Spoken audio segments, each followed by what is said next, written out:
Hello ladies, welcome to Module 3, Setting the Bar Higher. This is going to be a good one. And it's already hot in here. I've been setting this up. So this Setting the Bar Higher, definitely something that I needed to master, and it's going to be transformational for you. Okay, first we're going to talk about the power of selectivity. So I think I would love to see these methods adopted for kids when they're younger. But at this point, the way we date when we're younger is we just find someone who likes us, miracle of miracles, and then we are exclusive, and then we lock in. And for some people, they get really lucky and they find an awesome relationship right off the bat and go with it. But I think it's more than luck when that happens a lot of times, that those people are ready for a healthy relationship at the same time. Okay. So let's talk about, I'm just going to jump on in there. I think a really important component of being selective is not being exclusive right away. And that takes me to another point. Sex. I'm just going to tell you, some of you may do things differently and you can disagree, but it really depends on how you're wired. And what I'm teaching may not be ideal for some people, but I'm going to tell you what worked for me, and it is based on what John Gray taught in Venus and Mars on a Date and Women Are From Mars. No, men are from Mars, women are from Venus. Okay, so for me personally, sex really muddies the water of dating. And a lot of women and men too, when you have sex with a person, you get attached to them. So that throws rational thought out the window. Now, the way I understand it is, the more sex you have that is not like connected to a close relationship, you kind of can break those bonds, so it can mean less to you. But ideally, like, it would be ideal for sex to be meaningful. I think we could all agree that sex is best when it's between people that love each other and respect each other, and it's meaningful. So I encourage you to take sex off the table for a really long time. Make yourself happy however you need to make yourself happy. But don't make that connection, because I know personally, if I sleep with someone, then I start feeling like I love them and they're wonderful and I want to be with them forever, when that may not be, often is not the best choice for me or them. So taking sex off the table enables you to think logically and clearly about whether this is really a good relationship for you or not. So that brings up the next topic. So if you're not having sex, you don't necessarily have to be exclusive. And in the last module, I talked about how I put my rules on my dating page and just said, I'm not looking to sleep around. I'm not looking right away to get serious, because I don't want to get serious until it's the right person to get serious with, because last module, we built our value up, and we don't have to be desperate because we are the prize. And so yeah, we so we can date around and have fun, and that's what eventually I wound up doing, like just putting my rules out there. I'm not going to commit to someone. I am going to date multiple people, although I will not be sleeping with them.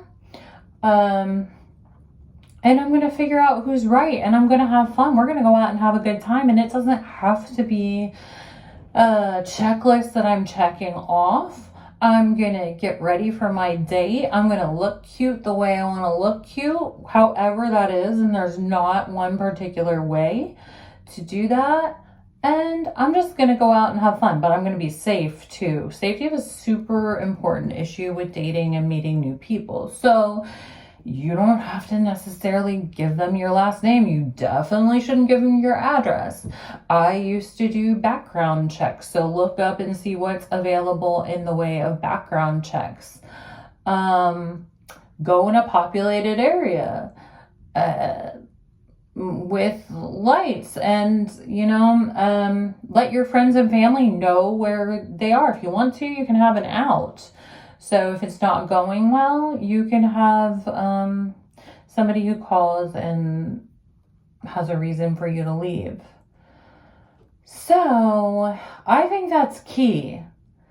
For myself, I had a relationship that I was like, hooked on in a bad way. I'm sure a lot of you have been there. And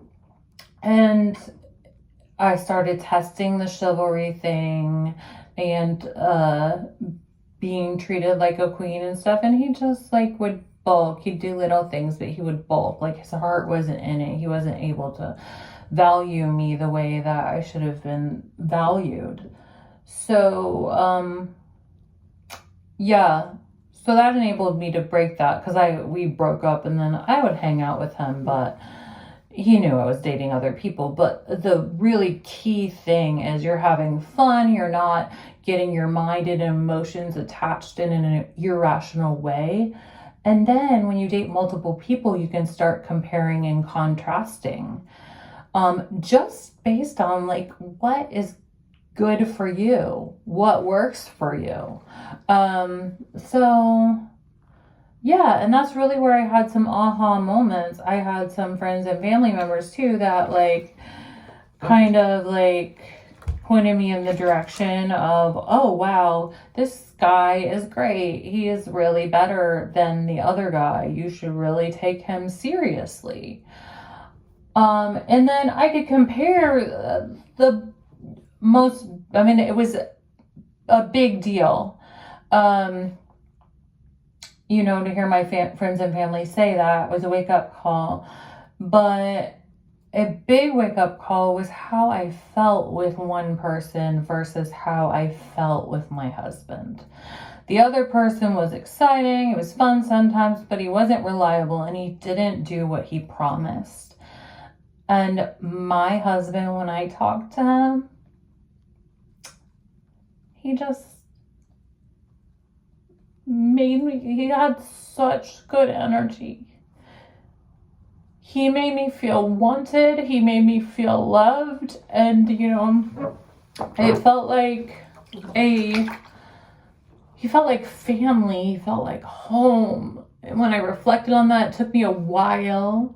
It took me a while to get comfortable with that. So, like, don't think that you're going to know the one right away. Like, I encourage you, like, if you think they're safe, if you think they're nice, hang out with them, be friends, go on dates. Like, it can just be friends and see what happens, because it actually took me a few months to come to my senses and agree to be my husband's girlfriend. That's what I finally did. I'm like, all right, I'm ready. I'm going to agree to be your girlfriend because you are good. You are wonderful. This is going somewhere. But even to that date, We haven't slept together. If you ask him, that was torture. There may be some people that can sleep together sooner and it's okay. But for some of us who have a really hard time setting that bar higher and recalibrating, and we're attracted to people that aren't good for us, it is a really good thing to be able to disconnect and think logically about this. And you just find out, like, a guy who's an asshole is not going to stick around for this. That's the key. These are the tests, because people can tell you anything. They can promise you the world, but actions are big.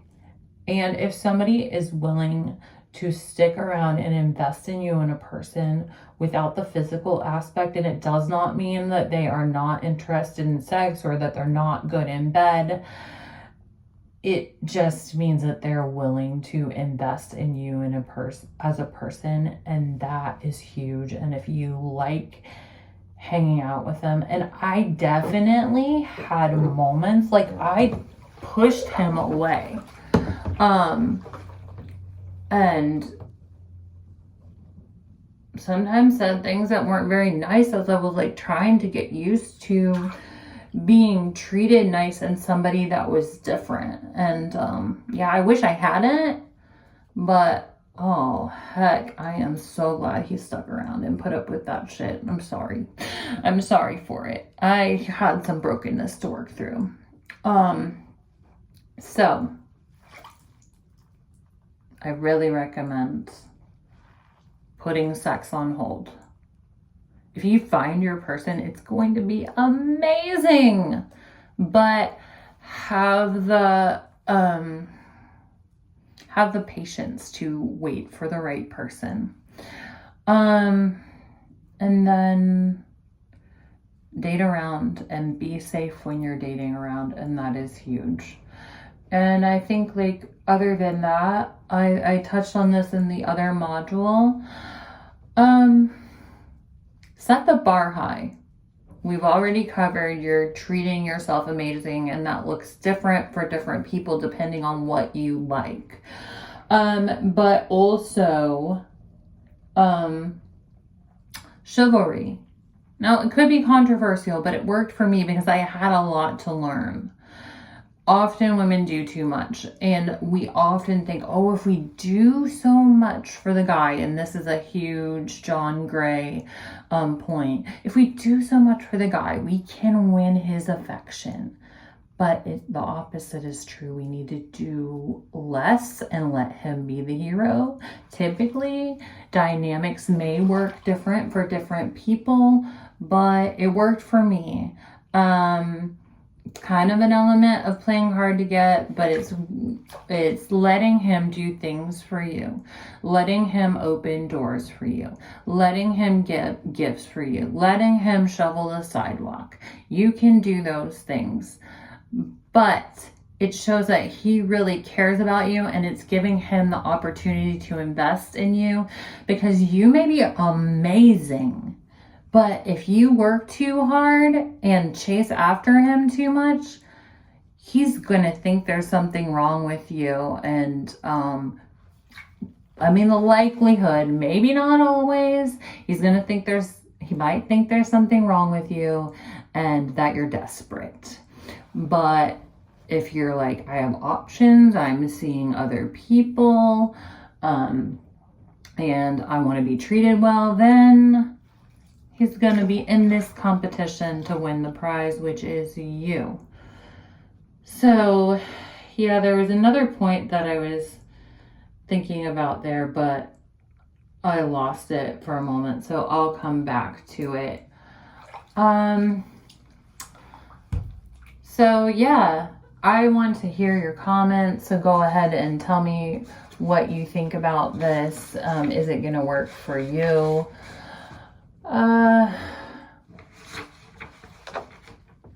Just checking in. Non-negotiables. Yes. Okay, this is important.